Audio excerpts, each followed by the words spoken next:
운전하고 바이크 타는 시간이 제일 기분 좋은 것 같아요.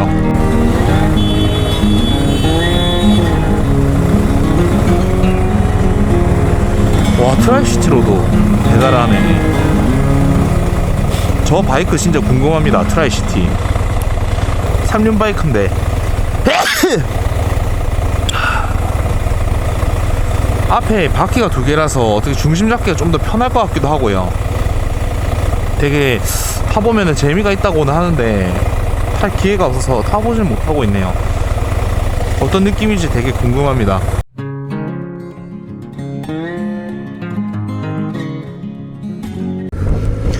오늘은 집에 가는 길에 TMX 산지가 좀 됐죠. 5월달에 샀으니까 이제 4개월 접어드는 건데 이쯤 타면은 그래도 한 2560km 정도 탔으니까 시승기를 좀 남겨볼만 하지 않나 라는 생각이 들어요. 외형적인 부분은 리뉴얼이 됐었을 때 여러분들이 이미 많이 봤었을 거라고 생각이 들어요. 그래서 그 부분은 이제 제가 다루진 않고 실질적으로 이제 이 바이크 TMX DX 버전을 탔었을 때 느낌을 좀 말씀을 좀 드릴까 싶어요. 일단 전면부부터 시작을 하면 윈드스크린이 굉장히 편의성이 굉장히 뛰어나졌습니다. 이전 같은 경우에는 아시다시피 이런 전자동 시스템이 아니었었어요. 그 전자동 시스템으로 이제 변하게 되다 보니까 좀 더 바람을 맞고 싶은 날이나 바람을 맞고 싶은 날에는 자기가 기호에 맞게 이렇게 설정을 해서 바이크를 탈 수가 있고요. 네, 그 다음으로는 주행 모드를 두 가지 스타일로 선택해서 달릴 수가 있어요. T모드, S모드로 나뉘는데 T모드는 조금 출력을 죽여놓은 듯한 느낌. 250cc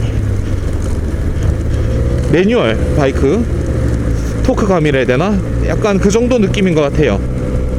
예를 들면 코멧 정도였던 것 같아요. 옛날에 제가 코멧을 좀 오래 탔었거든요. 그 정도 느낌의 토크감이었던 것 같아요. 예. 그리고 이 S모드 같은 경우에는 정말 시원시원하게 잘 달려주는 특색을 가지고 있죠. 딱 진짜 그 어떤 이전 TMX의 색깔을 버리지 않고 그대로 가지고 있는 전혀 부족함 없는 그런 모습을 보여주고 있습니다. 이 모드 같은 경우에는 반응 속도가 이 리스폰싱이 조금 한 1초 조금 못되게 조금 늦은 것 같아요. 리스폰싱이 조금 늦다 보니까 아무래도 톡 튕겨나가는 느낌이 좀 덜하죠. 네, 그러다 보니까는 별로 부담감이 없어요. 이렇게 탁 튕겨나간다는 그런 것에 대해서. 그래서 아마 이거 T모드를 투어링 모드라고 얘기를 해놓은 게 아닌가 싶어요. 실제로 제가 남해 투어 왔었을 때 T모드를 더 많이 썼었거든요. 투어는 아무래도 이렇게 좀 뭐라 해야 될까, 공격적인 그런 주행 스타일보다는 좀 편안하고 길게 가져갈 수 있는 그런 어떤 주행감을 가지고 있는 게 장거리 여행할 때도 편하고 이러다 보니까 굉장히 적합한 것 같습니다. 달려보면 정말 이게 반응이 조금 늦는다는 게 답답하다라는 느낌보다는 좀 안정감이 있다라는 그런 느낌이 더 강하게 들거든요. 그래서 저도 평소에는 제 출퇴근 거리 자체가 이렇게 길다 보니까 투어링 모드에 해놓고 그냥 다녀요. 스포츠 모드는 진짜 잘 안 씁니다. 그냥 출력을 다 안 내는 게 뭐 이렇게 쓰라고 놔둔 건데 왜 안 내느냐라고 생각을 할 수도 있는데, 그냥 저는 개인적으로는 이 T모드도 충분한 것 같아요. 정말 T모드는 그렇고, 그 다음에 S모드, 이제 스포츠 모드 같은 경우에는 굉장히 즉각적인 반응을 보이죠. 당기면 당기는 대로 그대로 반응을 다 보여줘요. 이전 DX 모델이 나오기 이전 모델들이 이런 느낌이 아니었을까 싶은데 좀 되긴 했지만 아이언맥스도 그랬던 것 같아요. 네. 그대로의 이 530의 그 모습을 다 보여줄 수 있는 주행 모드가 아닌가 싶어요. 사실 그 매뉴얼 책자에서는 권장하기로는 이 모드 자체를 주행 중에는 바꾸지 말라고 돼 있어요. 반드시 서서 바이크가 멈춰있는 상태에서 모드를 바꾸라고 돼 있는데, 저는 그냥 스로틀을 당기는 중에는 바꾸지 않지만 스로틀을 놨었을 때, RPM 떨어질 때, 이때 저는 S 모드를 한번 바꾸고 한 1, 2초 정도 뒤에 이렇게 스로틀 다시 당깁니다. 그러면은 왠지 무리가 덜 갈 것 같아. 왠지 무리가 덜 갈 것 같고, 리스폰싱이 굉장히 빨라져요. 기존 T-Max 마냥. 예. 아무튼 이런 스타일의 주행은 평소 때는 좀 맞진 않기 때문에 다시 T 모드로 바꿀게요. 쫄아서 그런 거 아니에요. 진짜로 T 모드가 저한테는 더 편해서 T 모드를 하고 다닙니다. 이거 타보신 분들만 알걸요? 그래서 DX를 구입을 고려하시는 분들은 이런 부분들도 좀 참고를 하시면 좋을 것 같네요. 이거 말고도 이제 편의성 개선이 이제 된 부분이 또 그게 있어요. TCS 트랙션 컨트롤 시스템이 있고, 뭐 당연히 뭐 온오프 상태로 모드를 바꿀 수도 있습니다. 그게 바꿀 수도 있고, 그 다음에 다른 차종들을 제가 많이 안 타봐서 모르겠는데 엔진 오일 가는 그런 주기 알림 버튼 같은 것도 있고요. 그 다음에 대망의 이제 시트 공간, T-Max 그 시트 공간 진짜 작은 걸로 유명하잖아요. 그 이전에 아이언맥스를 봤을 때 RR5? RR5가 아니지, 램포였나 보다. 램포 헬멧이 겨우 들어가요, 정말. 그래서 와, 이거는 스쿠터는 좀 편하게 타는 게 목적인데, 이거는 너무 좀 그런 부분에 대해서 너무 고려하지 않은 바이크가 아닌가라는 생각이 먼저 들더라고요. 그래서 이번에도 T-Max를 살 때 그런 이제 수납 공간에 대해서 생각을 안 해볼 수가 없었겠죠. 이제 넣어봤는데, 제가 지금 쓰는 헬멧은 AGB K5 모델이에요. AGB는 그 뒤통수가 뾰족하기로 이제 특징을 가진 메이커사잖아요. 근데 이 AGB가 들어가고도 충분히 남을 정도로 DX 버전에서는 공간이 넓어졌어요.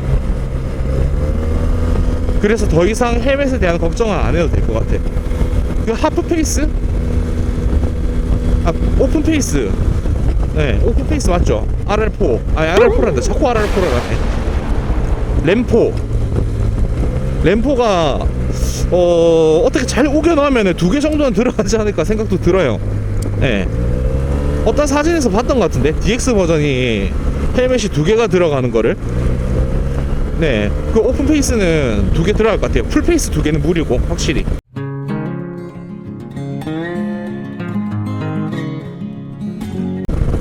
그리고 히팅 그립과 히팅 시트는, 이거 진짜 대박인데, 그때 제가 4개월 전에 바이크를 샀는데, 그때 당시에 조금 추운 때가 좀 있었거든요.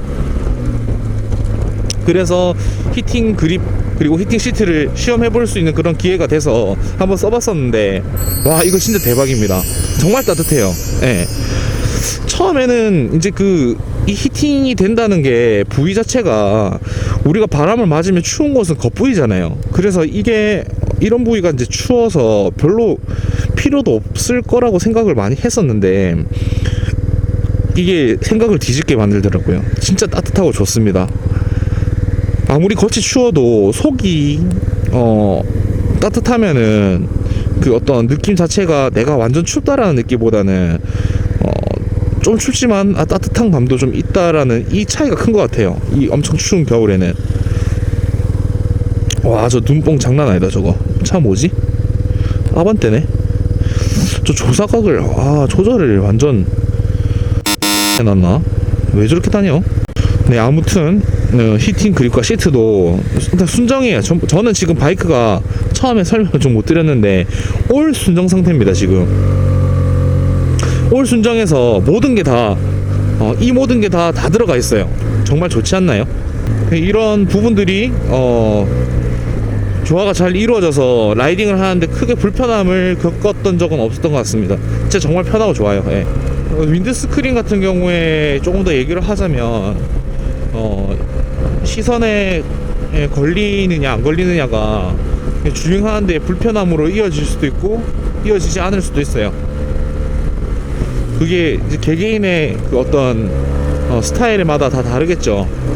근데 저 같은 경우에는 이런 롱 윈드 스크린을 써본 게 예전에 올류 P6 이제 막 나오고 15년식을 신차로 내렸었는데 그때 이소타 롱 스크린, 이소타 롱 스크린을 썼었거든요. 그게 진짜 좀 애매했었어요. 이소타 롱 스크린이 길긴 긴데 앉았었을 때 저의 그런 눈 시선에 이 스크린 경계 라인이 걸려서 좀 상당히 거슬렸던 기억이 있거든요. 근데 지금은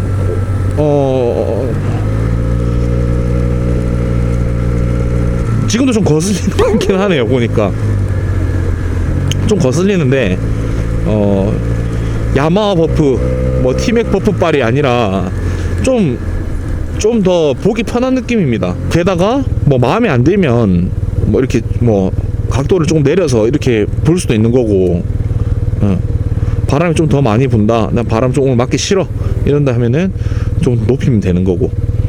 그 사제로도 지금 다른 종류의 어떤 이 스크린들이 많이 나온 걸로 알고 있어요.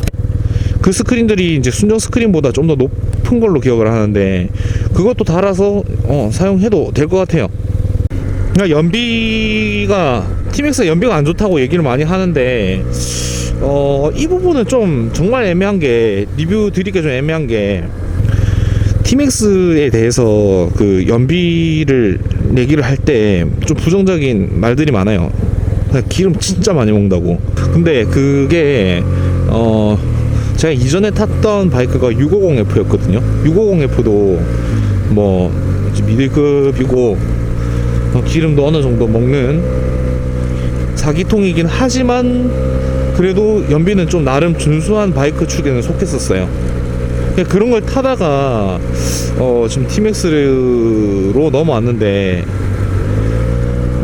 괜찮은 것 같아요. 연비는 아무리 쥐어짜고 당기고 다녀도 20km, 22km 아래로는 정말 잘 안 떨어지는 것 같거든요. 근데 이게 사람들마다 다 다른 거라서 그래서 좀 처음에 제가 이게 연비 소개를 할 때 좀 애매하다고 얘기를 드린 부분이 있는 것도 있는데, 정말 당기면 당기는 대로 기름이 그만큼 떨어져 나가는 거니까 그 부분은 참 애매한 것 같아요. 네. 특히나 더 저는 뭐 S 모드 잘 안 쓰고 다니고 T 모드로만 다니고 이렇게 천천히 다니고 하다 보니까 연비도 나름 준수한 것 같습니다. 기름 잘 안 채워요. 자주 잘 안 채워요. 네. 기름도 자주 안 채우는 편이고, 오늘도 기름 첫 영상에서 이제 그 기름을 넣고 시작을 했는데 언제 마지막으로 기름을 넣었는지 기억이 잘 안 날 정도로 좀 오래됐어요. 또 그게 있잖아요. 이번 티맥스에서는 그게 생긴 거 아시죠? 기존에 차에만 있던 그 크루즈 모드가 이번 DX 버전으로 넘어오고 나서 이제 장착이 됐어요. 그 T 모드나 S 모드나 두 모드에서 이제 크루즈 모드가 다 사용 가능하고, 신기한 게 그 속도를 유지만 하는 줄 알았는데 그 유지된 상태에서 스로틀 당김 없이 여기 있는 이 버튼 조작으로 속도를 제어를 할 수가 있습니다. 플러스 누르면 2km 속도가 2km씩 상승을 하고, 마이너스를 누르면 2km씩 속도가 감속을 해요. 그 상태로 이 버튼만 딸깍딸깍 눌러서 속도를 자기가 조절을 할 수가 있는 거죠. 그 크루즈 모드가 이제 성립이 되려면, 작동이 되려면 속도가, 달리는 속도가 40km 이상이 돼야 되고요. 그때 여기 있는 이 동그란 버튼을 파란 불인 줄 알았네. 동그란 버튼을 눌러가지고 크루즈 모드를 활성화 시킨 다음 아까 봤던 그 버튼, 딸깍딸깍 누르는 버튼 중에서 마이너스 버튼에 세트라는 글자가 적혀 있거든요. 그 세트 글자를 누르게 되면 그 속도로 달리게 되는 거예요. 처음에 샀었을 때 센터 사장님이 이거 설명을 나중에 해주겠다고 하셔가지고 크루즈 모드 써보고 싶은데 못 써서 어떻게 쓰는지 막 이리저리 눌러본다고 찾다가 애를 많이 먹었던 것 같아요. 네, 그렇게 사용을 하는데 뭐 물론 이런 도심 속에서는 사용할 수는 없겠죠. 근데 이제 투어 갔을 때 이 모드를 사용을 해보니까 와 진짜 너무 편합니다. 진짜 너무 편해요. 그 바이크가 또 어떤 바이크가 묘미 중에 하나가 스로틀을 순간적으로 당겼다 놨다 하는 그런 묘미로 이제 타는 것도 있는데, 근데 이게 확실히 크루즈 모드도 어떤 달리는 데 있어서의 새로운 이제 맛깔이라고 해야 될까요? 예, 그런 느낌이 있어요. DX 모델이 또 그 겨냥한 게 투어를 약간 좀 겨냥한 그런 바이크 컨셉이기도 하잖아요. 제가 어디서 그런 걸 본 것 같아요. 그 투어 컨셉의 바이크. 예. 그래서 이전에 뭐 이렇게 티맥스 타셨던 분들은 이 티맥스로 넘어오고 나서 하시는 얘기가 와, 이 바이크는 정말 다른 컨셉의 바이크다라고 얘기도 많이들 하시고요, 실제로. 근데 뭐 편의성에 기능이 추가가 많이 된 거 말고는 그대로 그냥 S 모드로 해서 스크린 낮추고 다니면 그냥 티맥스입니다. 예. 이제 거기서 이제 내가 뭐 조절을 할 수 있는 그런 다양한 선택지가 많이 생겨서 어떻게 주행을 하느냐에 따라 또 다른 느낌을 받을 수 있게 한 거지. 티맥스는 티맥스예요, 그냥. 네, 오늘 시승기 영상은 여기까지 하는 걸로 하겠습니다. 영상 괜찮으셨다면 좋아요와 구독 한 번씩 부탁드릴게요.